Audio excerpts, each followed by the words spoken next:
சிவாய நம. திருச்சிற்றம்பலம். ஞானாசிரியராகவும் ஞான குருவாகவும் எம்மை வழிநடத்தும் நம்பி ஆரூரர் திருவடிகளையும் அண்ணாமலை பெருமான் திருவடிகளையும் மனம் மொழி மெய்களால் வணங்கி மகிழ்கின்றேன்.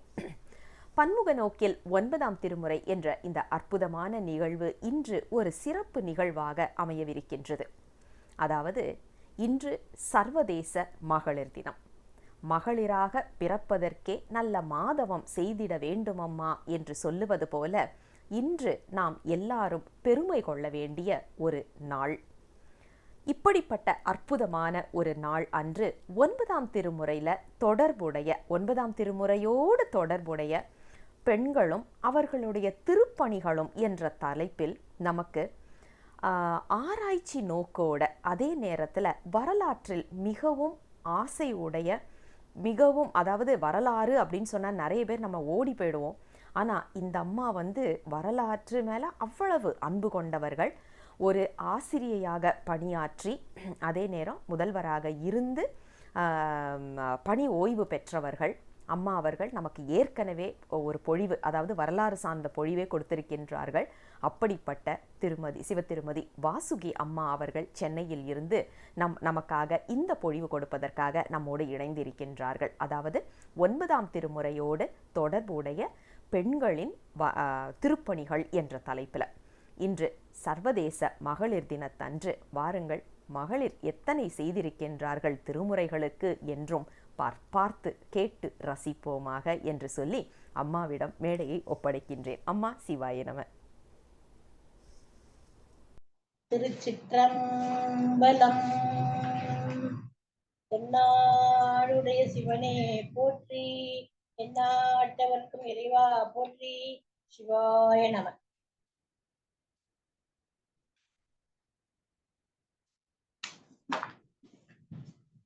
ஒளிவளர் விளக்கே உவப்பில ஒன்றே, உணர்வு சுள் கடந்ததோர் உணர்வே, தெளிவளர் பளிங்கின் திரள் மணி குன்றே, சித்தத்துள் தீர்த்திக்கும் தேனே, அழிவளர் உள்ளத்து ஆனந்த கனியே, அம்பலம் ஆடரங்காக, வெளிவளர் தெய்வ கூத்து வந்தாயை, தொண்டனேன் விளம்புமா விளம்பே, தொண்டனே விளம்புமா விளம்பே. திருச்சிற்றம்பலம். 2 திங்களாய் கருவறையில் என்னை பேணி பெற்றெடுத்த தாய்க்கும் தத்தெடுத்த தமிழ் தாய்க்கும் என் தலைவணக்கம். உலக மகளிர் தினம். இந்த உலக மகளிர் தினத்திலே இந்த 9ஆம் திருமுறைக்கு தொடர்புடைய மகளிரின் திருப்பணிகளை பற்றி சிந்திக்கலாமே என்று ஒரு எண்ணம் வந்தது. 9ஆம் திருமுறையில் தொடர்புடைய மகளிரின் திருப்பணிகள் எங்கே மகளிர் பாடல்கள் பதிகங்கள் இல்லவே இல்லையே என்றால், இங்கு பின்புலமாக இருந்து ஊக்கப்படுத்திய மகளிரை வெளிச்சம் போட்டு காட்டப்படாத மகளிரை பற்றி சிந்திக்க வேண்டும் என்ற ஒரு எண்ணம் வந்தது. இந்த 9ஆம் திருமுறையிலே பாத்தீங்கன்னா கண்டராதித்தர் எடுத்துக்கலாம். அவரது மனைவி சேரன்மாதேவி நிறைய பணிகள் திருப்பணிகள் எக்கச்சக்கமா பண்ணியிருக்காங்க. அது அளவிற்கரியது, நிறைய சொல்லிட்டே போலாம். அது போல ராஜராஜ சோழனின் அக்கா குந்தவை நாச்சியார் அவங்களும் நிறைய பண்ணியிருக்காங்க. இதை பத்தி எல்லாம் எண்ணும் பொழுது என் காரைக்கால் அம்மையாரை பற்றி யோசிக்க கூடாது என்ற ஒரு எண்ணம் வந்தது. இவர்களை பற்றி எல்லாம் ஒரு சிறு பார்வையாக பார்த்து கொண்டே செல்ல இருக்கிறோம். உலக உயிர்களின் பதியாகிய சிவபெருமான் ஆதிபிரான், எளிவந்த பிரான், கருணை மாக்கடல், எட்ட முடியாத மாமலை, அவரே உயிர்களுக்கு உதவும் பொருட்டு உமையம்மையாக அருட்சக்தியாக தடத்த நிலையில் பெண்ணாகவே பெண் உருவாகவே அருள் புரிகிறார். இதனை சேந்தனார் தனது பல்லாண்டில் மிக அழகாக குறிப்பிடுகிறார். மண்ணுகத்தில்லை வளர்க நம் பக்தர்கள் வஞ்சகர் போயாகல பொன்னிசை மண்டபத்து உள்ளே புகுந்து புவனி எல்லாம் விளங்க அண்ணனடை மடவாள் உமையவர் கோனடியோ அடியோமு கருள் புரிந்து பின்னை பிறவி அறுக்க நெறி தந்த பித்தற்கு பல்லாண்டு கூறுதுமே பித்தற்கு பல்லாண்டு கூறுதுமே என்று திருப்பல்லாண்டு இறைவனையே பல்லாண்டு பாடி வாழ்த்தியுள்ளார். இறைவனை வாழ்த்த நாம் யார்? இறைவனை வாழ்த்துவது என்றால் இந்த இடத்திலே அதை எப்படி எடுத்துக்கொள்ள வேண்டும் என்றால், இறைவனை வாழ்த்துவதாக அல்ல, வாழ்த்துவதும் நாம் வாழ்வான் என்பதாக வாழ்த்துவது இது. அவ்வாறு எடுத்துக்கொள்ள வேண்டும் என்று. சோ அடியவர்களுக்கு அருள் புரிய சிவனே அறிவு சக்தியாக அடியார் மீது அன்பாக மாறும்போது பெண்மையாகவே முயல்கிறது. இதையே கவிமணி மங்கையராய் பிறப்பதற்கே நல்ல மாதவம் செய்திடல் வேண்டும் அம்மா பங்கைய கை நலம் பார்த்தாலவோ இந்த பாரினில் அறங்கள் வளரும் அம்மா என்று பாடினார். இதில் உண்மையான சூட்சுமம் என்ன தெரியுமா? ஒருவரின் வாழ்க்கை என்னும் இனிப்பான பழுத்த மரத்தில் முக்கிய காரணியாக இருப்பவள் பிறருக்கு ஒளியாக திகழ்பவளும் ஒரு மங்கையே. அதாவது ஒருவன் நல்ல நிலையில் உயர்ந்து வாழ்க்கையில் வெற்றி பெற வேண்டும் என்றால் பெண்ணின் பங்கு கண்டிப்பாக இருக்க வேண்டும். ஆணின் பங்கு இல்லையா என்று கேட்கலாம். மிக அவசியம். ஆணின் பங்கும் எந்த அளவுக்கு அவசியமோ அதை விட பெண்ணின் பங்கு இருந்தாக வேண்டும். ஏனென்றால் பெண்ணால் தான் ஆக்க முடியும். There is a woman behind a successful man என்று ஆங்கிலத்திலே பழமொழி ஒன்று கேள்விப்பட்டிருக்கிறேன். அதனால் இதுல என்ன உள்கருத்து கேட்டா, குடும்பத்தை மிகச் சரியாக ஒரு பெண் வழிநடத்தி சென்றாள் என்றால் அந்த ஆண் வெளி உலகத்திலே சென்று வெற்றி பெற முடியும். தன் பணியை அவன் செய்வான். அப்பொழுது வெற்றி அவனை தேடி வரும். வீட்டில் எந்த விதமான ஒரு தொந்தரவும் இல்லாத அமைதியாக வாழ்க்கையை அந்த பெண்ணால் தர முடியும். சோ வீடு அமைதியாக இருப்பின் அது எந்த ஒரு ஆணுக்கும் நிம்மதி கிடைக்கும். எல்லா மக்களுக்குமே எல்லா மனிதனுக்குமே முற்பிறவி ஏற்ற பயனுக்கு ஏற்ப கர்மாவின் அடிப்படையில் அவரவர் வினைக்கு ஏற்ப வீட்டிற்கு குல விளக்காக, தாயாக, தாரமாக, சகோதரியாக, மகளாக, பாட்டியாக பல்வேறு நிலைகளில் உறுதுணையாக அமைவது பெண்ணே. அதனால்தான் சிவன் தன்னுடைய உடம்பில் ஒரு பாதியை உமையம்மைக்கு அளித்து அர்த்தநாரீஸ்வரராகவே காட்சியளித்தார். இப்பொழுது நாம் இந்த தலைப்புக்குள்ளே வருவோம். பின்புலமாக இருந்த மகளிர் என்று பார்த்தோம். முதலில் காரைக்கால் அம்மையார் 9ஆம் திருமுறையில் இல்லை என்றாலும் திருமுறைக்கே வித்திட்டவர் அவர்தான். முதலில் பதிகத்தை பண்ணோடு பாடியவர் இவர்தான். சிவபெருமானால் அம்மையே என்று அழைக்கப்பட்டவர். தன் தலையாலே நடந்து கைலாயம் சென்றவர். உமையம்மையே இவரை கண்டு அதிசயித்துள்ளார். அவர் இறைவன் சிவன் அவரை திருவாலங்காட்டுக்கு வருமாறு பணித்தார். அங்கு சிவபெருமானின் ஊர்த்தவ தாண்டவம் நடந்தது. அதை சிலப்பதிகாரம் பேசுகிறது. இறைவனை ஆடல் கொண்டு அருளிய அணங்கு குருடை கானகம் உகந்த காளி என்று சிலம்பு பேசுகிறது. திருவாலங்காட்டில் தாளமிட்டு பாடும் வகையில் அமைந்துள்ள காரைக்கால் அம்மையாரின் திருவுருவம் காண திகட்டாத ஒன்று. இங்குள்ள கோபுரத்தில் அம்மையார் பாடல் பாடுவது போன்றும் இறைவன் ஆடுவது போன்றும் அம்மையாரின் அருள் வரலாறு பேசுகின்ற சுதை சிற்பங்கள் காணப்படுகின்றன. இந்த தலத்தில் அம்மையார் பொங்கை திறங்கி நரம்பெழுந்து என்ற தொடங்குகின்ற அற்புத பதிகத்தையும், எட்டு இலவம் என்று தொடங்குகின்ற அரும் பதிகத்தையும் அருளி செய்துள்ளார். இலக்கிய மரபில் முதலாக பண்ணமைத்து பதிகம் பாடிய பெருமை இவரையே சாரும். தமிழ் பன்னிசைக்கு வித்திட்டவர் இவர். அதனால்தான் சம்பந்தர் தனது முதல் பாடலாகிய தோடுடைய செவியன் என்ற பாடலை நட்டபாடை பண்ணிலே அமைத்து பாடியுள்ளார் என்று பெரியோர்கள் கூறியுள்ளனர். மேலும் அவரது மூத்த திருப்பதிகத்தில் காரைக்கால் அம்மையார் துத்தம் கைக்கிளை என்ற பதிகத்தில் துத்தம் கைக்கிளை விளரி தாரம் உலை இலி போன்ற சுரங்களை அறிமுகப்படுத்தியுள்ளார். அதே நேரத்தில் அங்கே சச்சரி கொக்கரை தக்கை தகுனிதம் துந்துபி தாளம் வீணை மத்தளம் கரடிகை வன்கை தமருகம் குடமுழா மற்றும் மொந்தை போன்ற பல்வேறு இசை கருவிகளையும் அறிமுகப்படுத்தியுள்ளார். இவ்வாறு இசை பற்றியும் இசை கருவிகளை பற்றியும் தொகுத்து பாடியுள்ளார். எனவே பன்னிசைக்கு வித்திட்ட சிவனின் அம்மை காரைக்கால் அம்மை. இவர் 63 நாயன்மார்களில் அமர்ந்த நிலையில் காணப்படுகிறார். 63 நாயன்மார்கள்ல 3 பேர் பெண்கள். காரைக்கால் அம்மையார், மங்கையர்க்கரசியார், இசைஞானியார், சுந்தர ஆரூரின் அன்னை. இதுல மங்கையர்க்கரசியாரோட பங்கும் இருக்குது. இவங்க சோழ இளவரசி, பாண்டியனை மணந்தவர், சிவபக்தை.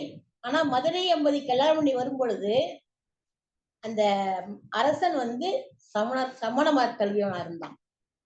அதனால அங்க சைவத்தை மீட்டெடுத்து ஸ்தாபித்தவர். சமணர் பிடியில் இருந்த மதுரை எம்பதியை சைவத்திற்கு கொண்டு வந்து சைவத்தை வளர்த்தவர். அந்த அரசனுக்கு வந்த வெப்பு நோயை சம்பந்தர் மந்திரமாவது நீர் பதிகம் பாடி வெப்பு நோயை தீர்த்து வைத்து அதன் மூலம் அரசர் சைவத்தை தழுவ அவ்வளவு பேரும் சைவத்திற்கு வந்தனர். சோ சமணர்கள் செய்யாததை சைவம் செய்துள்ளது என்பதை நிரூபித்து சைவத்தை புனர் நிர்மாணம் செய்தவர் மங்கையர்க்கரசியார்.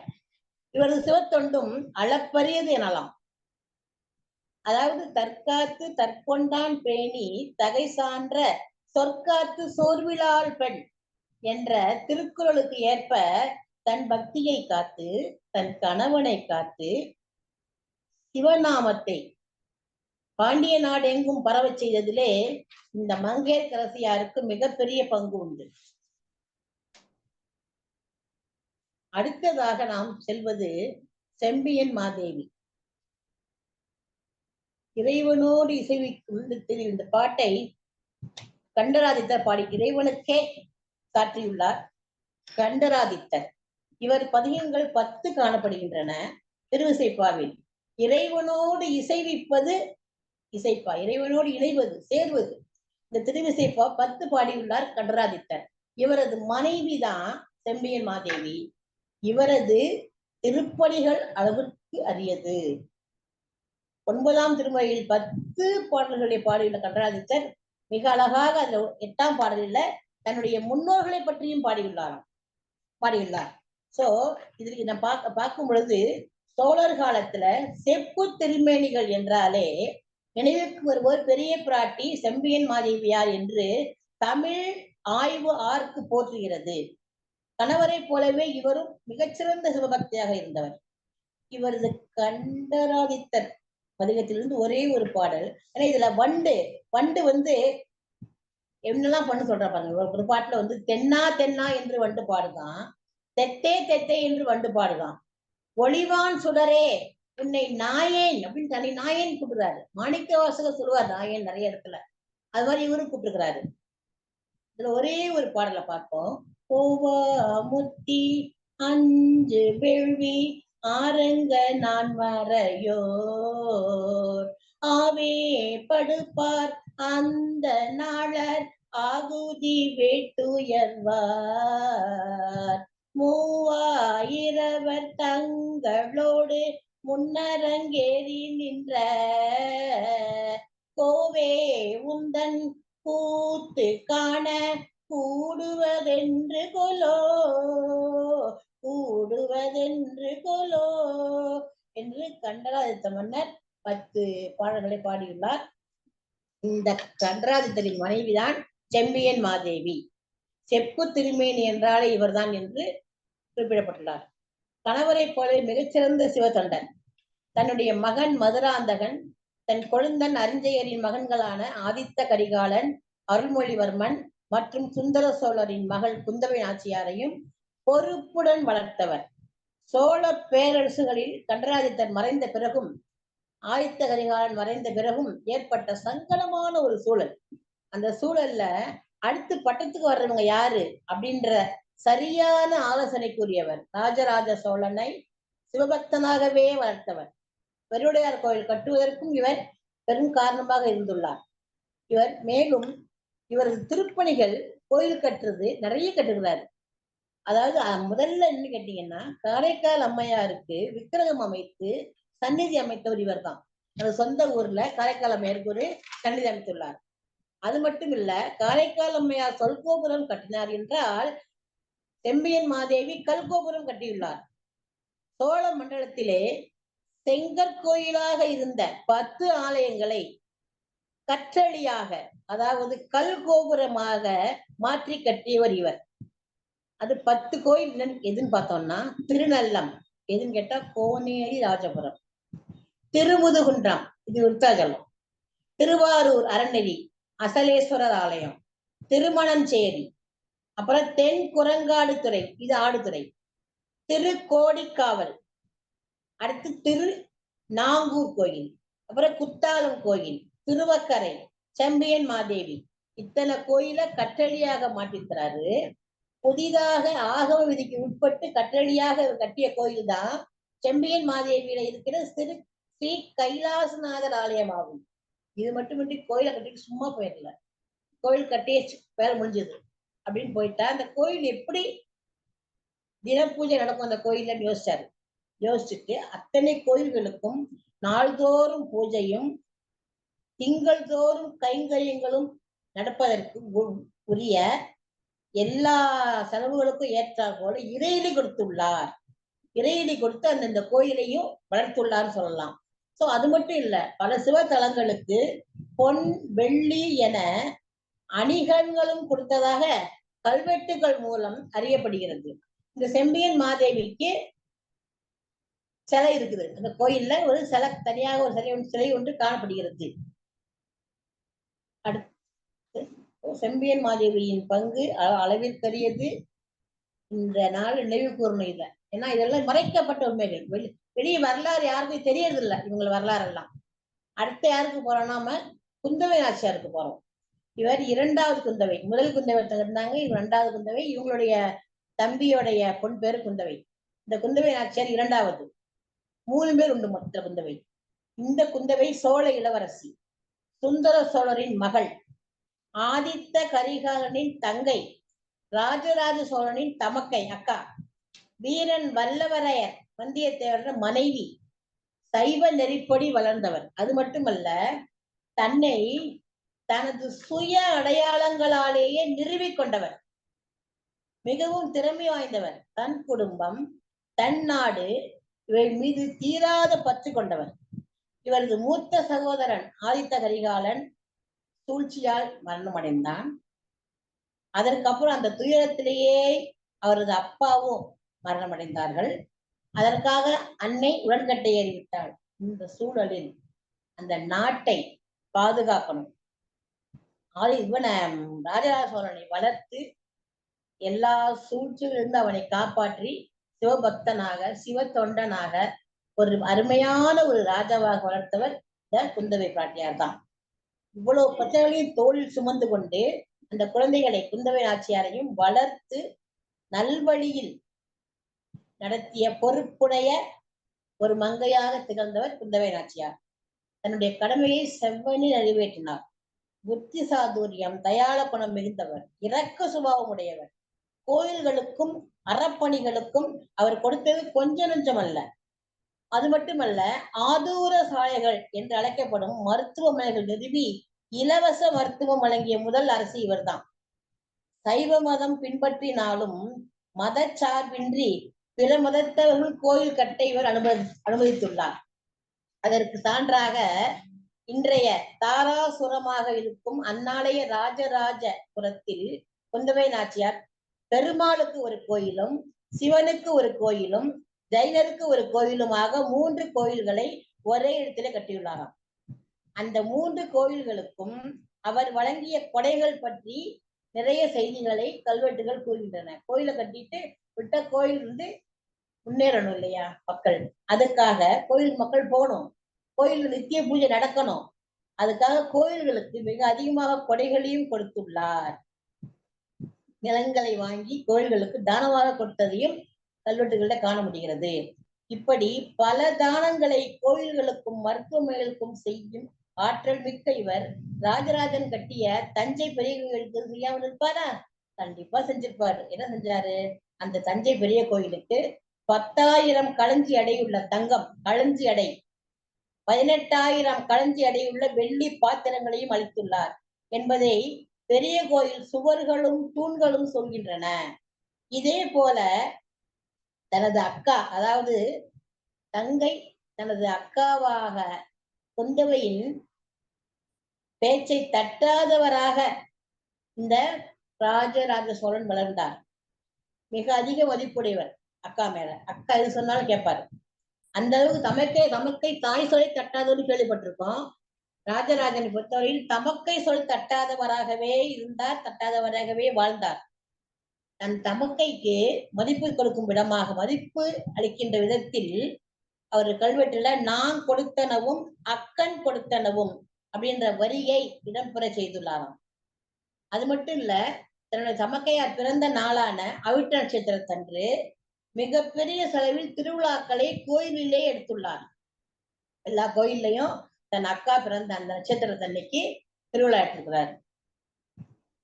அது மட்டும் இல்ல, சுந்தர சோழன், செம்பியன் மாதேவி என்பவர், சுந்தர சோழன் மட்டுமல்ல, ராஜராஜன் மட்டுமல்ல, சோழ மக்கள் அனைவரின் அன்பையும் பெற்றவளாக இந்த குந்தவை நாச்சியார் இருந்தார் என்பது மிக குறிப்பிடத்தக்க ஒன்று. அப்புறம் இவ்வளவு பேர் இங்க பார்த்துட்டோம். இத்தனை பெண்கள் இருக்காங்களா அப்படிங்கிறது நமக்கு மிகப்பெரிய ஒரு ஆச்சரியமான செய்திதான். இந்த பெண்கள் இருந்திருக்கலாம், அவங்க வெளியே கொண்டு வரப்படவில்லை, இவ்வளவு செஞ்சிருக்கிறாங்க அப்படின்றது வரலாற்றுல இருக்கு, காணப்படுகிறது. சோ இப்ப என்ன அடுத்தால போறோம் அப்படின்னா, இப்போ இந்த பெண்களோட சர்வதேச பெண்கள் தினத்துல பெண்கள் இப்பொழுது எப்படி இருக்கிறாங்க ஒரு செகண்ட் பார்க்கலாம். பட்டங்கள் ஆழ்வதும் சட்டங்கள் செய்வதும் பாரினில் பெண்கள் நடத்த வந்தோம், எட்டும் அறிவினில் ஆணுக்கு இங்கே பெண் இலைப்பிள்ளைக்கான் என்று கும்மினார் பாரதியார். அந்த அளவுக்கு பெண்கள் இப்போ முன்னில் இருக்காங்கன்னு சொல்லலாம். அடுப்போதும் பெண்ணுக்கு படிப்பதற்கு என்ற காலம் போய் இப்பொழுது பெண்கள் படிக்க முன்ன வர்றாங்க, நிறைய வர்றாங்க. அதுன்னு கேட்டா அப்பா, எல்லா அப்பாவும் பெண் படிக்கணும், என் மக படிக்கணும், என் பொண்ணு படிக்கணும்ன்றதுல மிகவும் ஆர்வம் காட்டுகிறார்கள். இது மிகப்பெரிய ஒரு மாற்றம். தந்தை அவங்க அப்பா தன்னுடைய குழந்தைய கொண்டு வந்து ஸ்கூல்ல விடுறாரு, கல்லூரியில விடுறாரு, அலுவலகத்தில் கொண்டு வந்து விடுறாரு, பார்க்க முடிகிறது.